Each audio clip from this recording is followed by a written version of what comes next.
McGowan, and I'm the director of Draiocht. I want to welcome you all here, and it's really brilliant to see so many people come out to Blanchardstown to celebrate with us Bernie Masterson's beautiful exhibition weather. So thank you all so much. I just have a few announcements to make and just a few things to say. One, of course, first of all, is to thank Bernie so much. We have talked about this exhibition for about 2 years, probably, and I did get a little sneaky peek a few months ago at her studio, and it was such a delight to see the work. As you know, we are all completely fixated with the weather in this country. I know I ring my own mammy, my lovely 83-year-old mother, every day, and the first thing she says to me is, "Isn't it a great day? Isn't it an awful day?" Whatever. And actually, if she doesn't say it, I kind of talk about the weather. We've nothing to say to each other. It's part of what we do in our DNA. So it is, I think, one of those universally beautiful themes that we can all instantly access. I would also like to say a big thank you to Mary Claire Keogh, whose exhibition is upstairs. So please, after you've spent time here with Bernie's work, please do go up. It's one of Mary Claire's first exhibitions, and we are delighted to be able to facilitate that. And in some ways, both exhibitions look at similar themes. Themes of lightness, of turbulence, and really of emotion. So I think if you just take some time, you'll be able to kind of access that, and it'll really resonate with you, I think. I would like to take the opportunity to thank our funders, who are the Arts Council, and particularly Fingal County Council, without whom Draiocht would not be the arts organisation it is today. And again, I'd like to thank all of you. Can I just say that if anybody is interested in buying a piece, please talk to me. We do have payment options, so I'd be very happy to talk to any of you about that. And I do know that those are run on catalogues, which was fantastic. We have run out of the catalogues we had in the building today, but Bernie is going to deliver some more, so they will be available from, I'd say, Monday. So if anybody's eager to have one of those, and they are beautiful, please do come back in on Monday, and we will have those for you here. Now, I have to say, it is an absolute pleasure and delight to introduce Mr. Michael Harding to you. I don't know if you saw him on the Late Late Show. So I was just saying, actually, that I am one of those people who deny watching the Late Late Show. I am. I'm too cool. But actually, I do have a sneaky peek, and I did hear through the grapevine, probably because I watched the news and when it came on, that Michael was going to be on, so I did watch it. And it is my great pleasure to ask Michael to open officially Bernie's exhibition today. Hello. I don't know, is that working? I don't know, I just We'll just pretend it is. Yeah. Hello. It's lovely to be here. It's an honour to be asked to open somebody's show.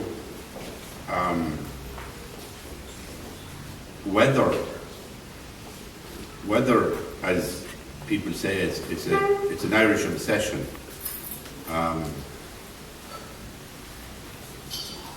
It's like, I genuinely think that people in Ireland are melancholic because of the weather. I mean, the weather is different in Ireland than it is in the south of Portugal. You have to accept it. And you go into the winter, and people who suffer from melancholy or depression or whatever, they'll always tell you around this time, go to dread the winter now. Because it gets darker and darker, and you look out, there's rarely blue sky. And that kind of darkness, it makes people kind of grim, like particularly again in places like Cavan, where you don't constantly talk about the weather, you constantly talk about the bad weather. And sometimes just to annoy them, when there'd be a blue sky completely, you'd say, that's a great day today. And they'd say, aye, but will it last?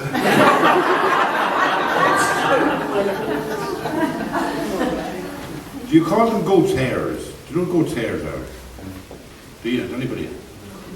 When we were young, that's what they used to call it. You know that kind of, it's a shape in the sky, like a hair that somebody's put a comb through. And it's a sign of good weather. If you get a mackerel sky, this is calm talk, but they'd say that's a queer mackerel sky. And it's the same shape as the back of a mackerel. It's a pattern shape. And it's the worst thing you could see if you're depressed, because it means it's going to be fucking miserable weather for about a week. But the goat's hairs are a sign of good weather. And sure enough, if once there's high pressure, it dramatically loosens the cloud. And so it drifts apart at such a rate that it creates a form.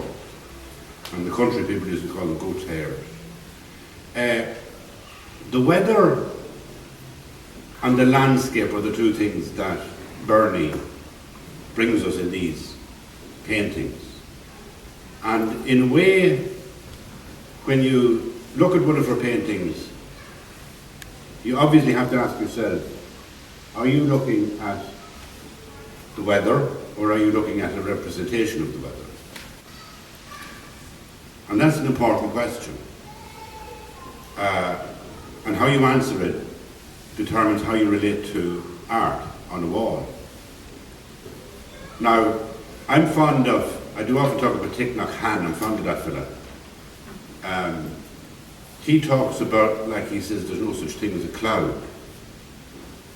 He says, because the cloud turns into the rain, and then the rain turns into the river, and then the river turns into the cloud, and then the cloud turns into the rain. And that sense of transformation, of changing, so that there really is no beginning or no end to anything, but everything is changing, is the same for us. So if you're standing out in the weather, you're standing out in the rain, or you're standing out at the sea, what draws people into it is probably the fact that, again, there's no real distinction, there's no limit between you and it.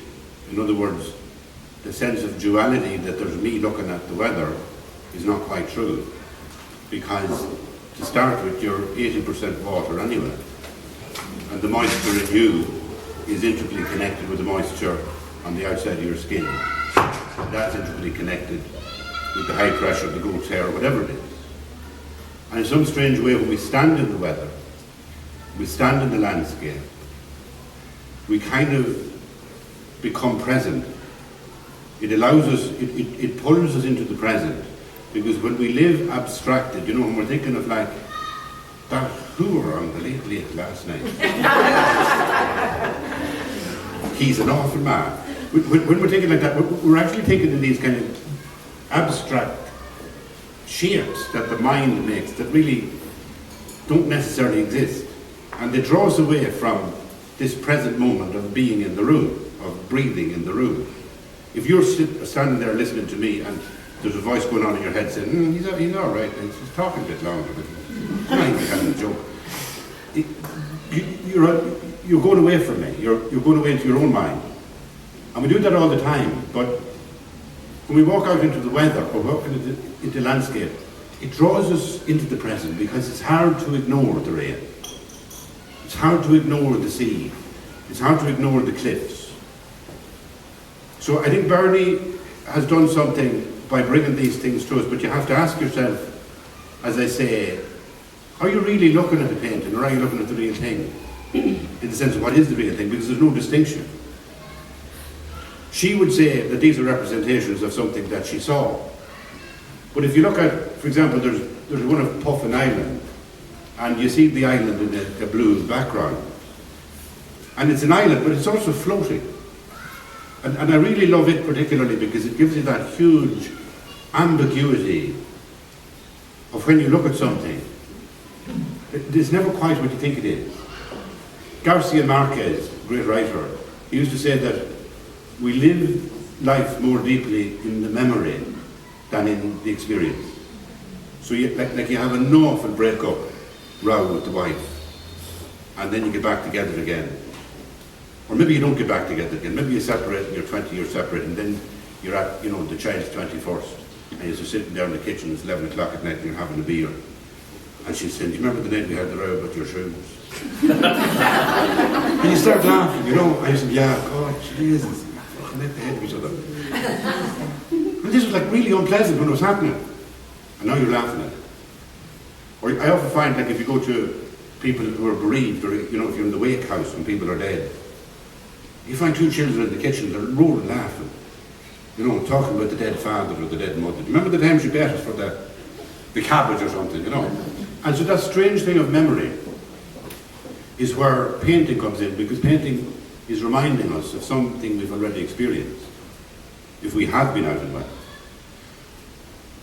But it's also anticipating where we will go, because everybody tries to be happy in life, and they clench their fists and they do an awful job at trying to find some sort of therapy, philosophy, religion, or even relationship that will make them happy. We're an awful sad crowd of Eigse. What do you like about it? I think she'll make me happy. You're fucking joking. You'll make yourself happy and you won't be happy, and if you're not happy, you won't be any good to her either. It's within you. But one of the great things that Thich Nhat Hanh says, and that I'm going back to him, is that the real secret is you're already happy but you don't know it. That's the real secret. I've discovered this by dozing, by staying asleep at the fire. I realised it was all a waste of time. All the effort, you don't have to. In fact, if you're trying to meditate, you're not really meditating. If you're just there and you give it up, you realise you're already there. But you are. I mean, that's what's astonishing. And it's the same with happiness. If you, no matter what pain, physical, emotional, you have, if in this moment, you just stop for a moment and let go of it, like those thoughts in your head as abstract kind of constructs, you realise you're already happy. This is as good as it gets. So that therefore, when you look at a painting as well, you're looking into the future. You're looking at some landscape that someday you will see. Might be next week or might be in a year's time. And you'll see a sunset, or you will see an island, or you will see a calm sea, or you'll see a shower falling down like a drift of mist onto a beach. And you'll say, that's like Bernard's painting. See, because you've already seen it before it happens. And you're already happy before you ever achieve it. And that's the powerful thing about painting or art. It draws us into the past, what we've already experienced, but it actually also shows us what's to come. Now, nothing can do this in your house other than a painting or a piece of sculpture or whatever. Like the television won't do that. Even your loved one won't do that. So it's a strange thing that a piece of art does. And it's a very kind of beautiful way that connects us with this realization that, like, the cloud becomes the rain and the rain becomes the river, that also my standing here now, even me, Michael Harden, standing here in front of you, and you, whatever your name is, we're connected, we're hardly even separate beings. It's like a left hand and a right hand, And that rapport exists between you and the weather, and it's the weather that draws you into that realization. And when the artist gives you a painting, they're allowing you to look at something every time you look at it, every time you walk past it, that draws you into the past, into the present, into the future, into this moment, this eternal moment of being present. And that's what I think these paintings do, and they're very beautiful. Now that's all I have to say, except for one footnote. You're not to laugh at this, because I always find it's funny the way people laugh when you say, and they're for sale. There you go again now. Isn't it funny? Like, if I was a bank manager and I was talking here about life insurance, you wouldn't be laughing at all. But these paintings will do you much better than, the jacuzzi, life insurance, or the south of Portugal. Because they could allow you to become present. That's what art does. And they are for sale. And there are payment methods. And I hope you do buy some, or somebody does, because they're very beautiful. And I'd now like to declare this long-winded speech over and this exhibition open.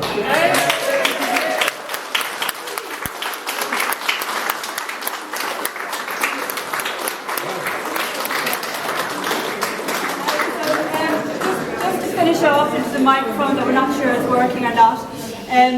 I just want to thank Michael so much, and just to give him a little bit of a plug, his book Hang with the Elephants has just been published, so maybe have a look at that. And he will be with us here in Draiocht in March of next year as well, so we're really looking forward to that. So just to say thanks so much. And again, to Bernie, thank you so much. It has been such a pleasure to work with you and to see the work progress over the last 2 years and to finally see it here in Draiocht. So thank you so much. And to thank you all again for coming out here today. It's been such a pleasure. So thanks.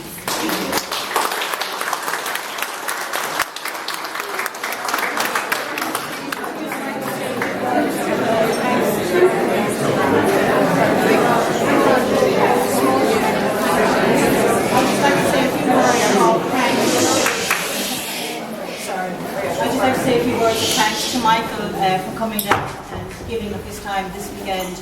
He has, as you can imagine, a very full weekend, very tightly scheduled with the launch of his own book, and wish him resounding success with that. It's part 2 to Staring at Lakes, and if you've read Staring at Lakes, you definitely will want to buy part 2. It's beautiful. And I'd like to thank Emer and Nicola for their help in getting this exhibition together. Carissa Farrell for her introduction essay to the catalogue. Thank you, Carissa, for your ongoing support.